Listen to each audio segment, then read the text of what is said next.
is another fantastic day here at Fun King Garage, and as I am sure you have guessed, I'm still working on the 55 Fairlane. I'm waiting for the 4-link kit to arrive, but there is still a lot to do to prep and get ready to install that 4-link kit. This episode is going to be a little longer than most, but I didn't want to cut out any of the fun stuff.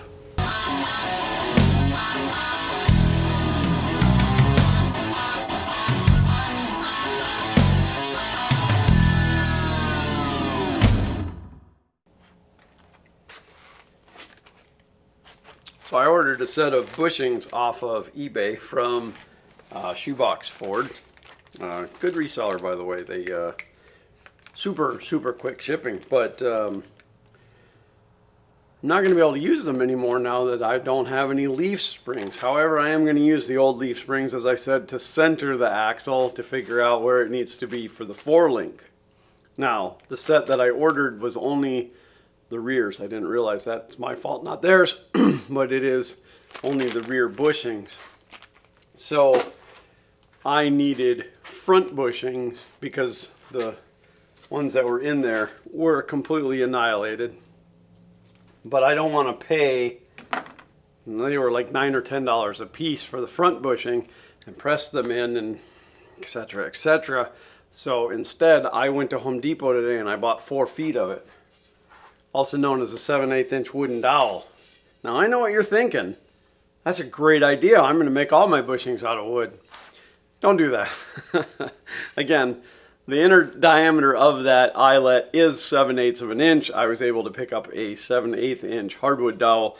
I'm going to drill the center of it, make bushings for the 2 fronts, maybe for the 2 rears, so I don't even have to use those. Put the springs in temporarily, find the center of the axle, then I can do away with all of it, and I'm only out $4. Alright, so the first thing I did was took it over to my chop saw and made a nice clean edge on it because it was a little rough, because I need to find the center so that I can drill. But I did also notice that it's got cracks in it. This is not going to hold up at road speed. But then I tried to stick it into the eyelet of the leaf, and it is a little tight, so I may have to, once I get the hole drilled, I'll chuck it up in my drill press and sand it a little bit. Or, I don't know, maybe I'll run something through the eyelet to make it fit, because again, those springs are complete junk.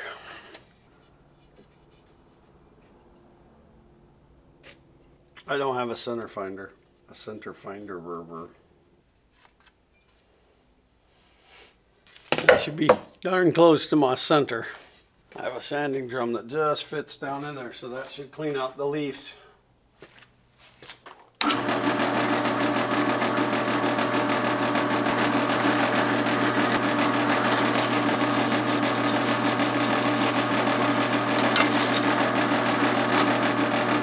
Oops! I knew that bit was worn out, but that sucks. Found it.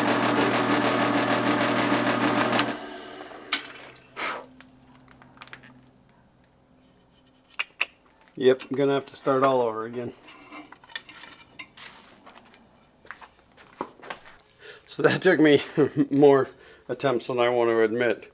I did figure out though that that drill bit was bent and it was warbling around, so I did find another one. It's not perfect, it's not dead center. Do I suggest doing this? Probably not, but it will be close enough for my needs. I am going to cut this off now and do it one more time, but the hole, like I think I've drilled far enough that it should just keep going. So I won't say it's one of the stupidest things I've ever done, but it might be one of the dumbest. Holes are a little crooked. It'll be fine. It'll be close enough to get it in there, but at least I have a bushing in it. Cost me pennies. So now I'm going to get these put up in the car.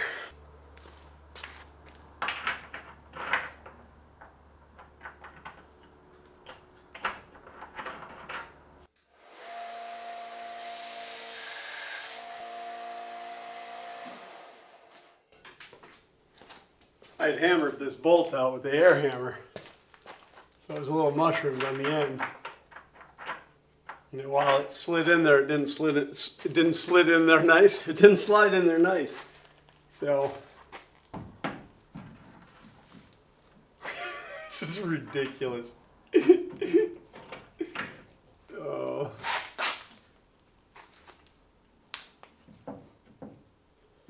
Oh, but I think when I hammered it into the eyelet,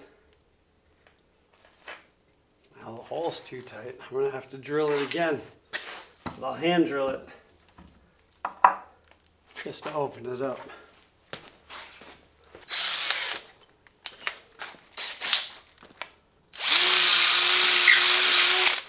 Fine adjustments when you're building an automobile.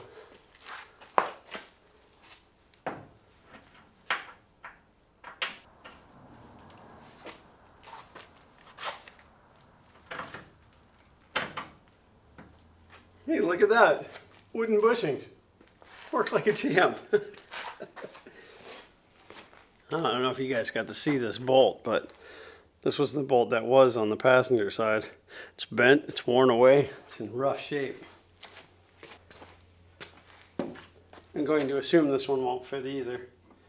And I would be incorrect because again, it's worn away.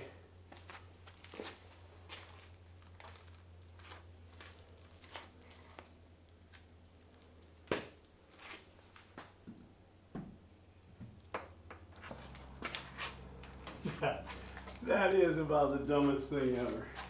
I guess, as they say, how dumb is it if it works? And it worked. It worked without buying $20 worth of bushings that I wasn't going to use. Look how nice these brackets, these shackles came out. Sandblasted, primed, painted for no reason. I know with YouTube sometimes it's hard to tell timeline wise, but I ordered that.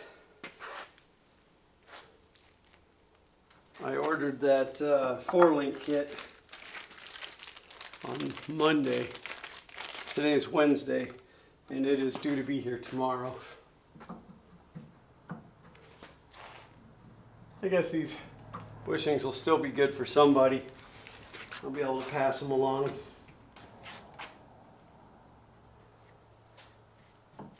Wow, that's really sad because I'm sure it has a lot to do with that amazing front bushing, but those are 100 times more stable than what they were when I took them out. So I'm gonna go ahead and get that other side done, and then I'll bring you back in.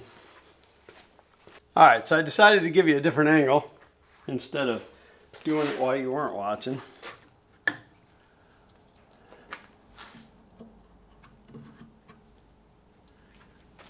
It's really sad to use these bushings.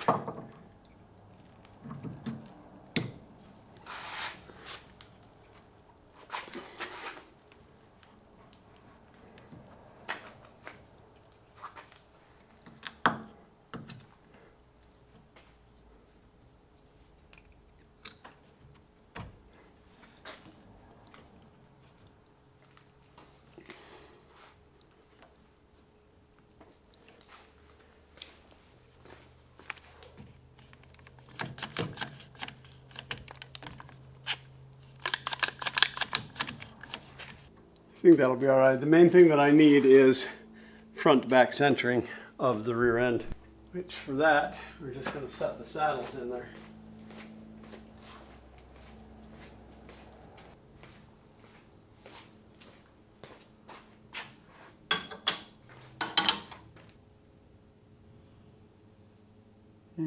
I know you're thinking what I'm thinking. I think we're both thinking that this is going to have to be compressed. Because as this compresses, this goes back. This comes up, it goes back, this stays where it is.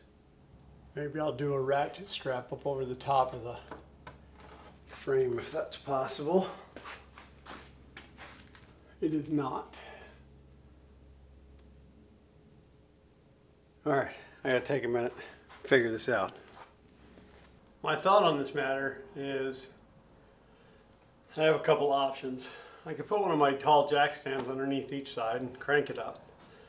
But that's putting force back here and nothing in the front because I only have 2 safety stands. I could go buy 2 more safety stands. It's not like I couldn't use them long term, but that is a $200 investment. The other thought is I can bring the car down, allow the front wheels to hit the cribs, and put a jack stand on this crib to ride up on this, and that would apply the pressure. Because even if the car isn't actually at ride height, that isn't what I need to know. What I need to know is the center line, and I don't want to depend on that bump stop. So I'm going to weigh those options, and then we'll pick the best course of action, I guess.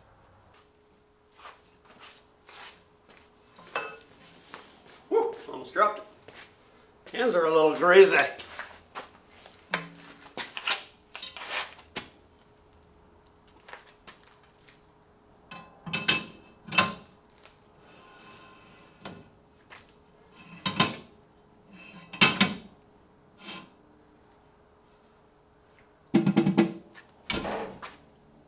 Whew, that scared me. That was just the shackle adjusting. Well, there she is. Some duct tape and some zip ties and she'll be good to go. Well, that's it. The Fairlane has a new axle. Thanks for watching. Oh, yeah, no. I'm kidding, of course. There's still a lot of work to do. Let's get back to it.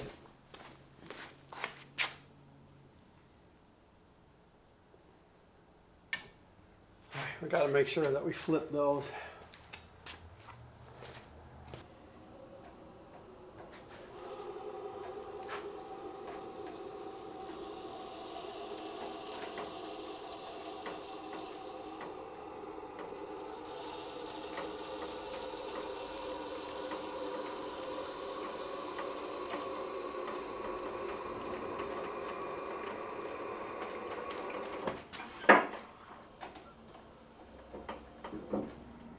Rear blocks, I didn't even think about it, but you're going to have to be in further. Stop again when we get closer.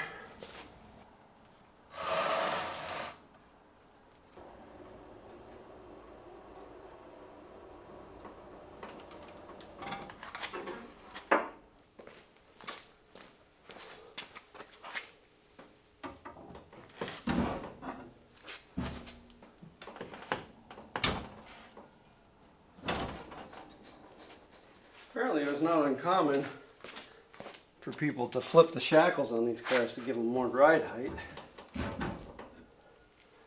after everything started to fatigue.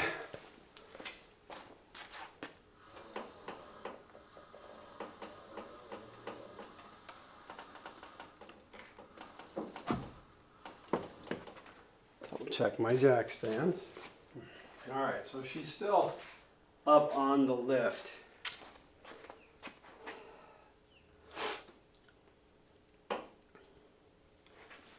Let me put a tape measure because I'm still a long way off of ride height.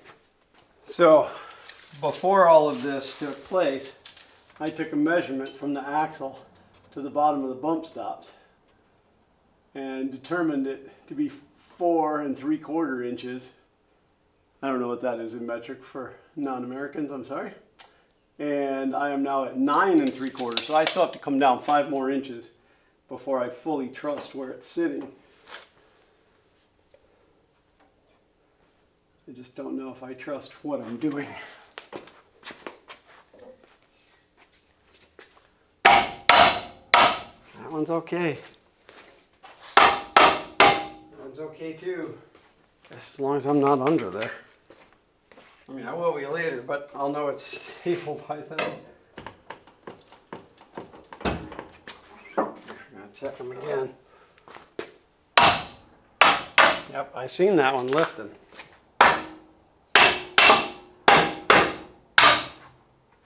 That side's still good and stable. This side is being the troublemaker.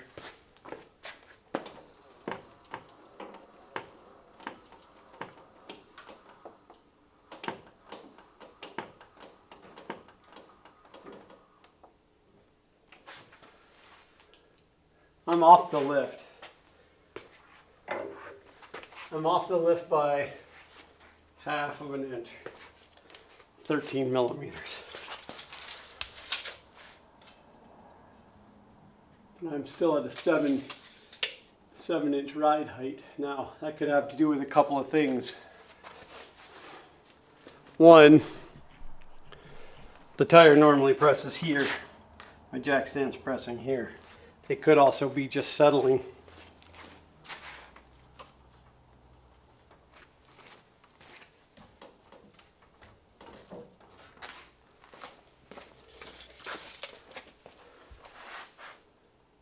Oh, the other issue as well.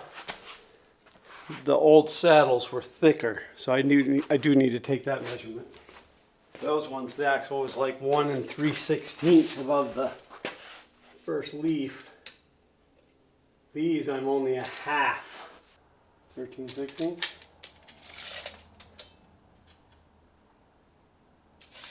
I'm still not there. I'm still not there. But I think this is close enough to get a center line of the axle at least. Yeah.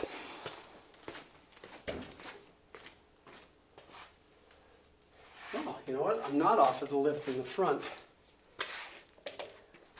Let's throw caution to that.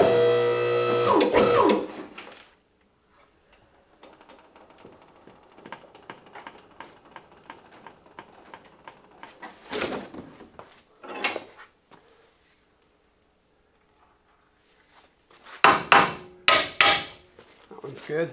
That one's absolutely rock solid. No, I believe I am 100% off the lift.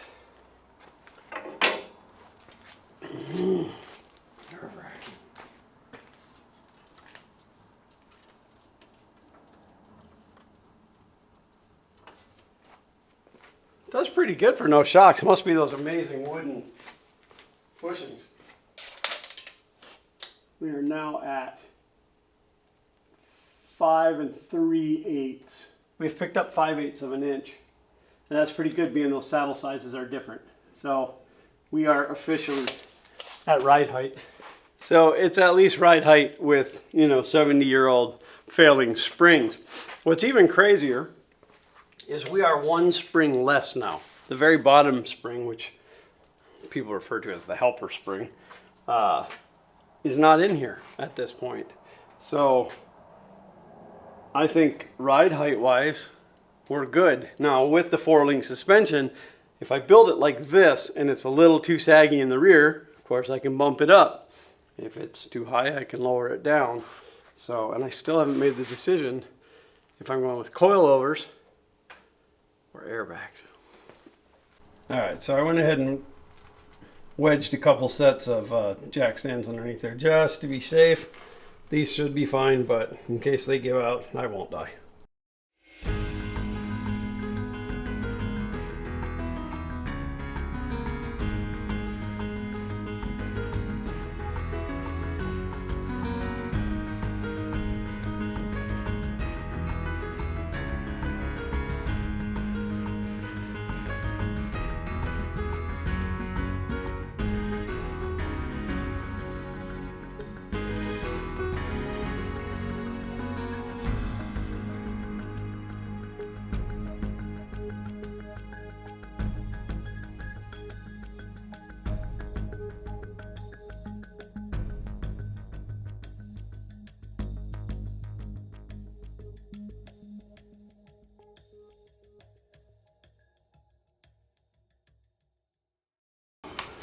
Looks pretty good to me. So my 3-inch muffler my 3-inch muffler pipe clamps came in, and my plan is to cut a piece of angle iron that'll go from here up to the frame. These have a little bit of a curve to them because so does the frame, but I'm thinking if I was to make a plate to go here and have it stick up, then I would have something that I could tack weld that to, and it would only be bolted on. I wouldn't be modifying the axle housing nor the frame. I think that's the ticket. It would also stop any sway. Yep, that's where I'm gonna go. All right, so new toy. If you ever need a bandsaw, a metal cutting bandsaw, I'm gonna highly recommend this unit from Swag. It was a bit hard to choke down the price, but it was worth it. And if you're thinking about buying the one that goes in the vise, don't. Spend the extra money and get this one. It's so much nicer, so much easier to mount the saw. Anyway, I'm going to cut a couple inches twice out of this and drill a hole to match where the bump stop was. Well, I guess to the inside. Yeah, it'll be to the inside. And then I will be able to bolt this piece of angle up underneath where the bump stop was, and then that'll give me something to weld to without welding to the frame.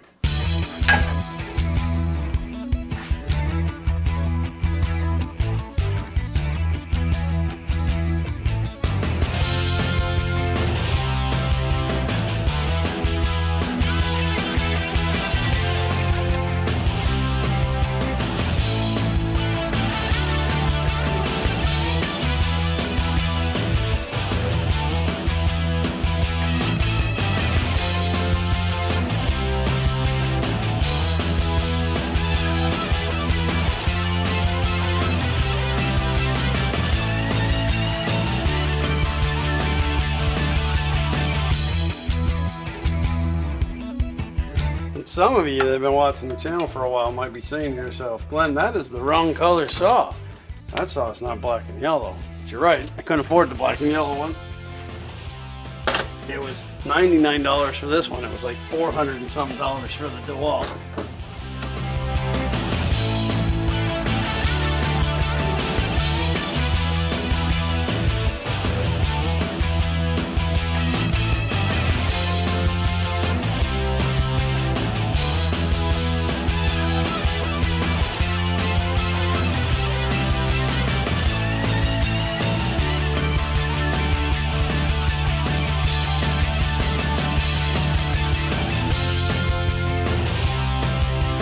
Alright, so I am still going to scratch all of the... I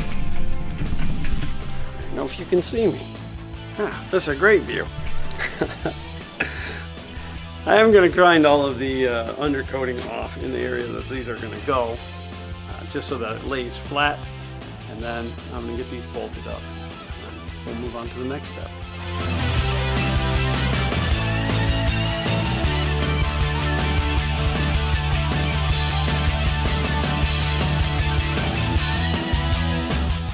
These will be the uprights that go from the 3-inch muffler clamps up to those brackets that I just bolted on. I'll be able to weld this to the muffler clamp, tack weld it right into that piece that we bolted on, and the axle should stay where we put it. I should be plenty strong enough to hold it. Can't break it by hand, must be strong enough.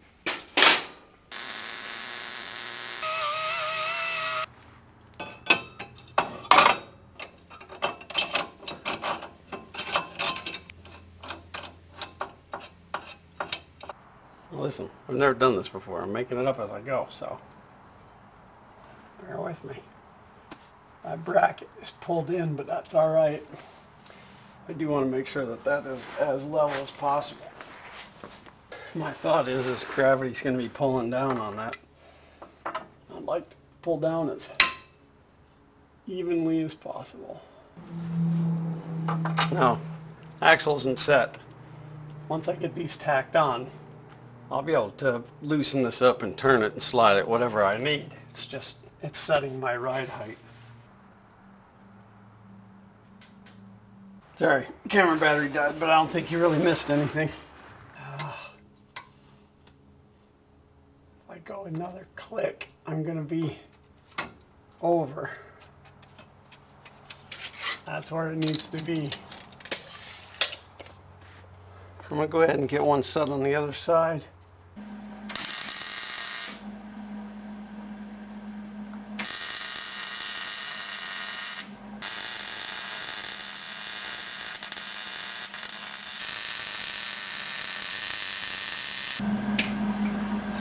All right, I'm gonna get the other side done. Exactly where it needs to be.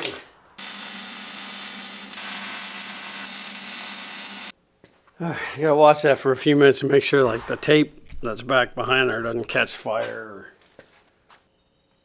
Then I should be able to lift the car up off the leaf springs. The axle should stay behind and those leaf springs can come off. Well, are we ready to find out if it worked? It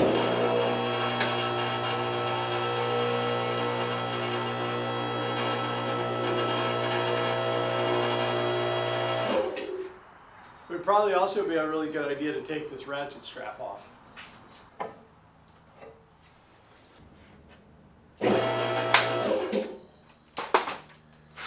So lighting under a lift is one of the most difficult things. I know, boo-hoo, cry me a river, you have a lift. But if you have an idea for good lighting under a two-post lift, I'd love to hear it.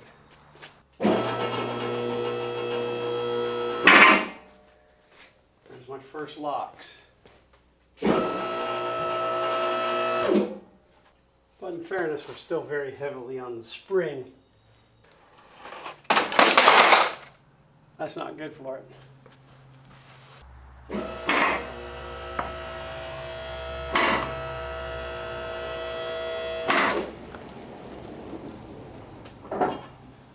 Everything is good. I'm off the springs, so these can come out of there.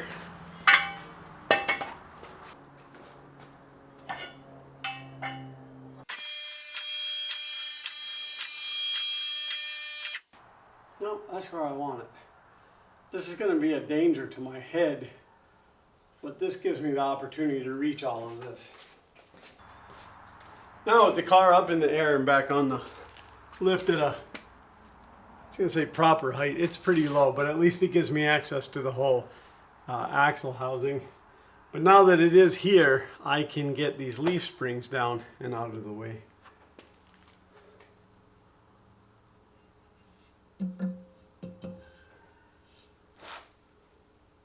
Do have to figure out how to double check and make sure that this is exactly centered. Do keep in mind a lot of what I'm doing right now, it's a first for me. I've worked on a lot of cars, I've built a lot of cars, I've done a lot of fun things. This is a first for me. Sure hope my wooden bushings held up to all the mileage.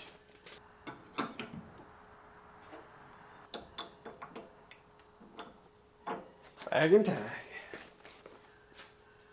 So I'm going to say that those brackets worked really well.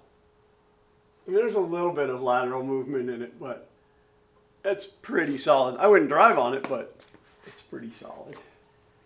I don't know which one of these is going to be easier to take out first. I guess that one.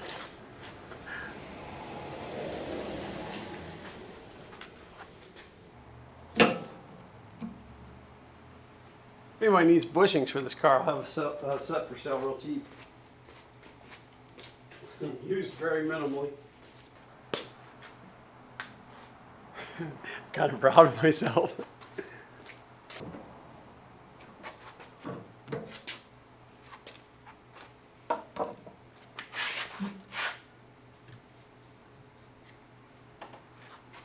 Now, once you get one side out and you can rotate them, the rest of them come out pretty easy.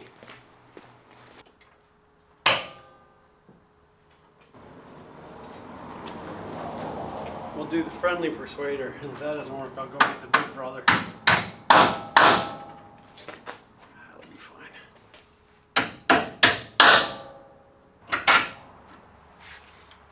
Now, it looks like my wooden bushings held up just fine for all that miles.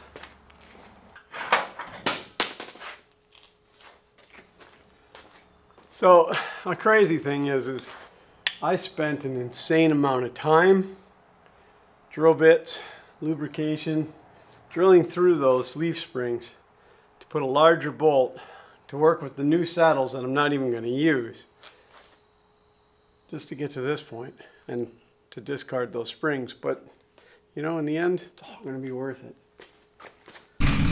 So if you like what I've done here and you think this is a great idea, go ahead and hit that thumbs up. But no, I'm just, you know, I mean, I'd love for you to hit the thumbs up button. That's just being funny.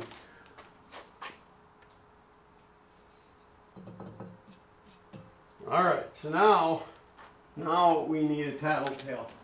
We have to ask this car some questions. Is your axle tube level? You gotta see this.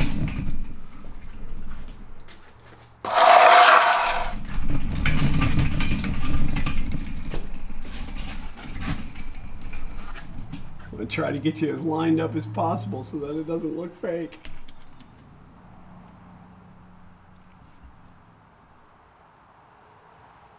And you see that? That's just dead on. Dead on. Just trying to get some stuff out of the way here.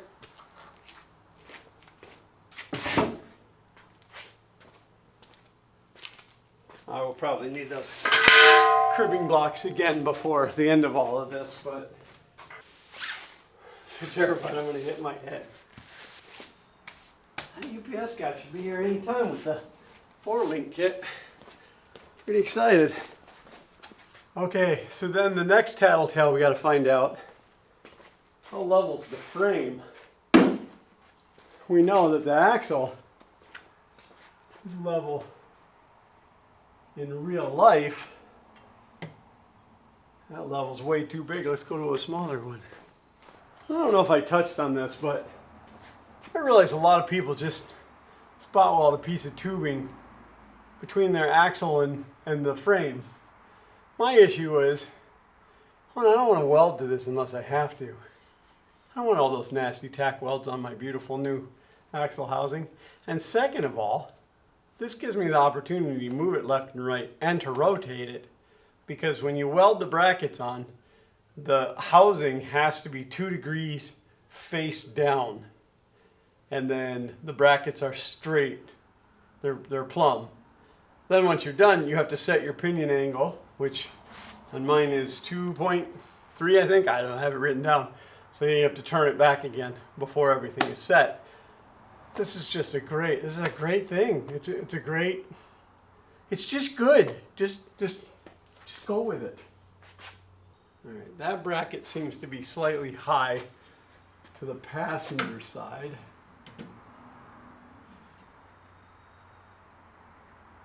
But frame to frame right here, using the face of the housing,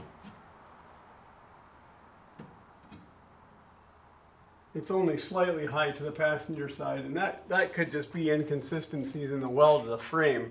This is a 2-piece frame. Let's go underneath these brackets, and I don't know if any of these brackets are even centered, but yeah, she seems to be just a little high to the passenger side, but overall I don't think that's going to matter because we do have full adjustability. I like what I'm working with. I like it a lot. Now I set this rear end preliminary off of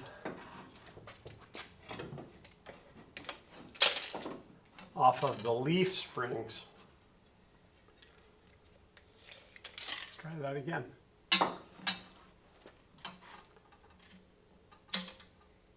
I am at 6 5/8, and here I am 6 5/8. I'm not arguing with that. I mean, 6 5/8 on this side, and then 6 5/8 on that side. That's pretty close. Yeah, a couple more welds. We don't need suspension. It's now just a matter of sit and wait for the UPS man. I hear the truck. Isn't it funny how UPS trucks make a very distinct sound?